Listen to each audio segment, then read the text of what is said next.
Hi, my name is Scott Ryerson from MarineMax in Greenville. And I'm doing a video walkthrough of our beautiful 2020 QX Swingback Bennington Tri-Tune. This boat will be equipped with the 350 Mercury Verado engine. This boat, as you can see, has speakers in the back that all will change colors. It's very cool. It has the swingback seating arrangement, and it also does have the keeper rail, so you can ride back here while the boat is going. This seat flips conveniently forward and back, so you have a full swim pad or sun pad area, and then also sits here for a nice backrest when you're inside the boat.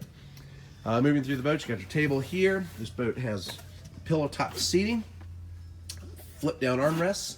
Over here in the helm, you have your control panel. You have the Simrad GPS.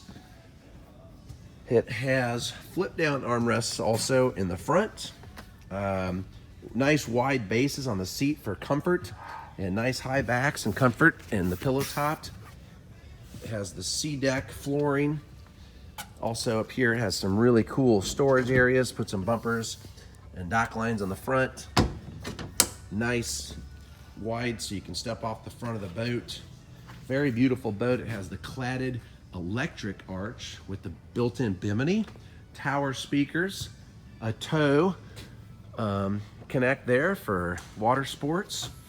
Come out and check this beautiful 2020 QX Swingback Bennington at MarineMax in Greenville, or check us out at MarineMax Greenville.com and give us a call at 864-236-9005 and come out and see this beautiful boat.